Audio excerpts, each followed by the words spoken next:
po si Binibining Christine at ako ulit po ang makakasama ninyo sa panibagong paksang ating pag-uusapan. Kaya, bago tayo tumungo sa paksang tinutukoy ko, nais ko munang magmasid naman kayo sa inyong paligid kung meron bang dapat pulutin at kung meron bang dapat isaayos. Dahil lagi nating tandaan na ang pagiging responsable at malinis sa ating silid-aralan ay nagbibigay sa atin ng komportabling oras ng pag-aaral. Kaya kung handa na kayo, sabihin nyo lamang po, handa na po kami. Handa na ba kayo?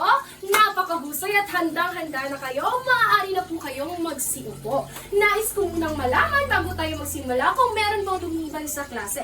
Kung walang lumiban sa klase, napakahusay at ako po'y nagagala dahil kumpleto tayo magkasama ngayon sa panibagong paksang pag-uusapan. Ngunit, bago tayo tumuko sa paksang tinutukoy ko, magbalik tanaw naman tayo sa napag-usapan natin noong nakaraan. Ano nga ba ang tinalakay natin kahapon?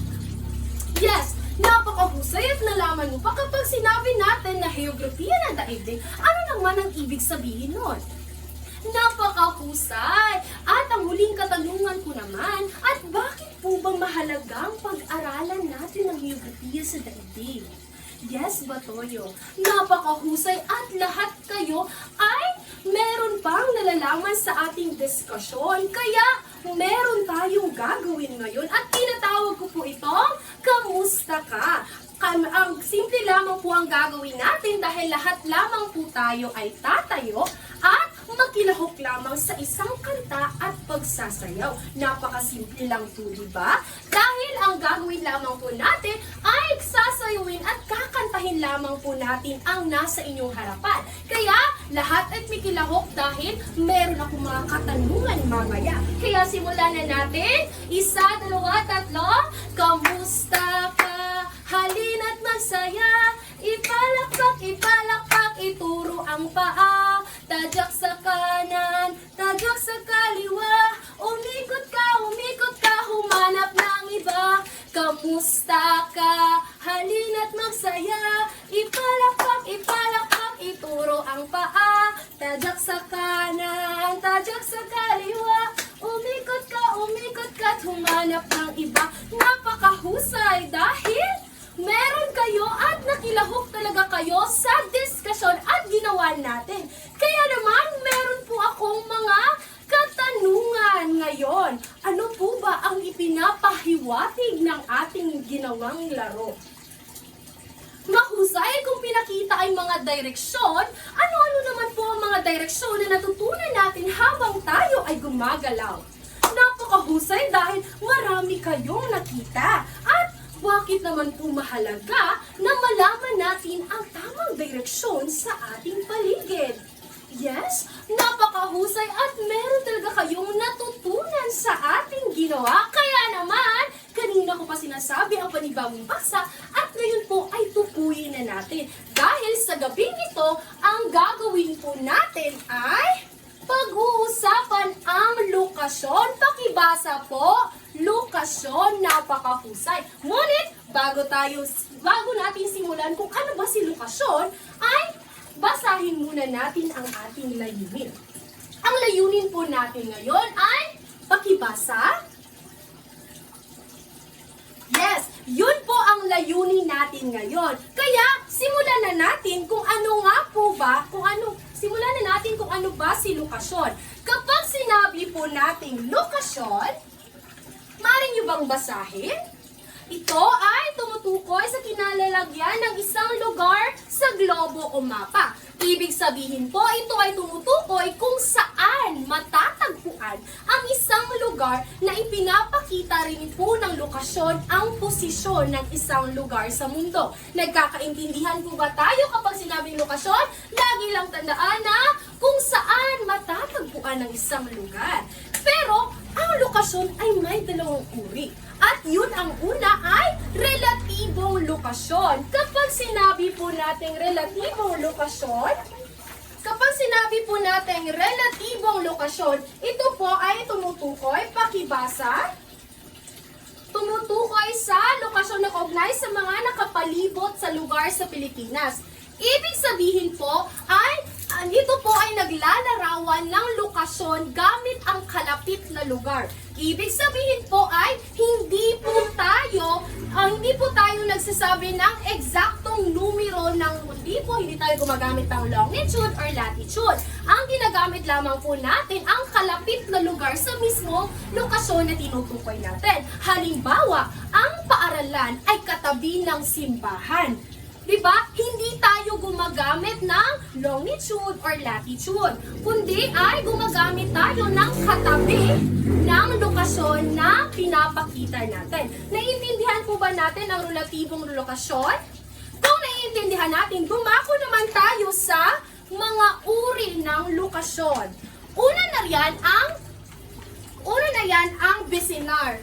Kapag sinabi nating visinar, ito po ay tumutukoy sa kinalalagyan ng lugar, kaugnayan, at karating, kalupaan o bansa. Ibig sabihin po, tumutukoy sa lokasyon batay sa karatig bansa. Kapag sinabing karatig bansa po, ito po ipinapakita kung ano ang mga bansa na katabi o malapit sa isang bansa. Nakakaintindi po ba kayo nun? Sabi po roon ay ipinapakita kung ano ang mga bansang katabi o malapit sa isang bansa. Halimbawa ng visinar.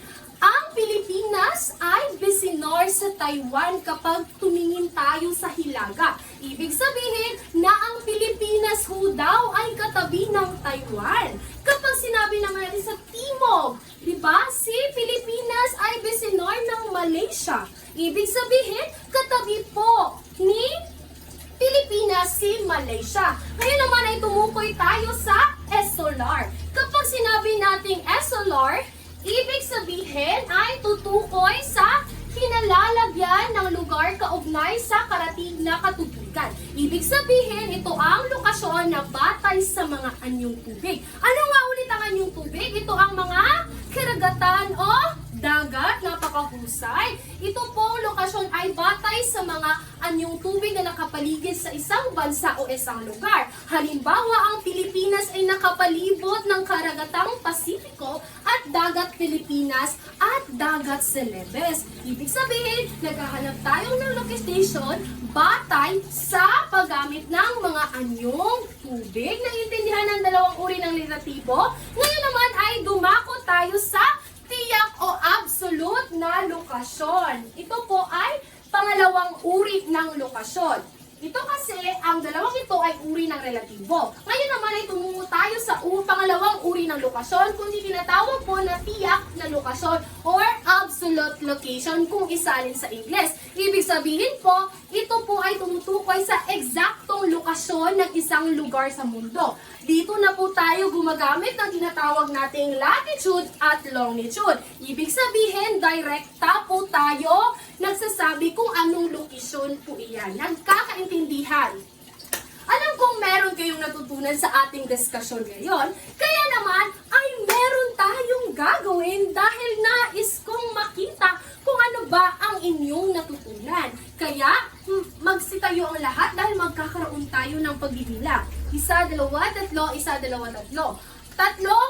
Tatlong grupo lamang po dahil hahatiin ko kayo sa tatlong grupo dahil magkakaroon po tayo ng roundtable discussion. Kapag sinabi pong roundtable discussion, ito po ay discussion ng isang grupo. Dahil ang gagawin niyo po ay reflektibong papel. Ang reflektibong papel po na gagawin niyo ay mamamagitan ng paggawa ng roundtable discussion. Ibig sabihin po, sa grupo ninyo ay magkakaroon po kayo ng pagdediskusyon kung ano ang natutunan ninyo sa araw na ito at isulat ito sa malinis na papel at pumili ng isang miyembro na siya ang magprepresenta sa harap. Nagkakaintindihan po ba?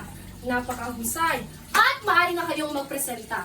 Napakahusay at napakaganda ng mga naging sagot ninyo. At nagagalak ako dahil alam kong meron talaga kayong natutunan. Kaya naman, nais kong masagutan ninyo ang mga katanungan ko.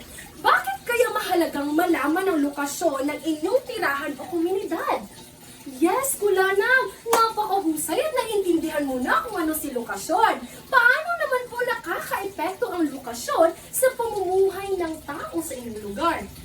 Napakahusay din dahil napakagaling na yung kasagutan. At panghuli, paano po magagawa gamit ang konsepto ng lokasyon sa pang-araw-araw na pamumuhay. Napakahusay, kaya ngayon, tumungo na tayo sa pagtataya. Kaya magkakaroon tayo ng assessment. Okay? Magkuha na po kayo ng sangkapang papel at isulat lamang ito. Ito lang po ang inyong sasagutan at isulat lamang po ang tamang titik ng inyong sagot. Tapos na po ba? At pare nyo na pong ipasa ang inyong mga papel. Napakahusay dahil sino ang nakakuha ng mataas na puntos? Ayan, napakahusay at alam kong marami talaga po kayong natutunan sa ating diskusyon. Kaya naman, pumunga na tayo sa takdang aralin. Ang takdang aralin po natin ay alamin ang absolute na relatibong lokasyon sa inyong bahay o komunidad at isulat ito sa inyong papel. Gumawa lamang ng simpleng mapa o sketch ang inyong lugar at ilagay ang landmark at direksyon. At ipapasa po ito sa Desyembre 1. Yun po ang ipapasa po natin. At tapos na po ang ating diskusyon at gagawin sa araw na to. Kaya maaari na po tayong magsitayo at tayo'y manalangin. Amen! Yun lang po sa araw na ito at maraming salamat sa pakikinig at pakikilahok sa aking diskusyon. Maaari na po kayong umuwi.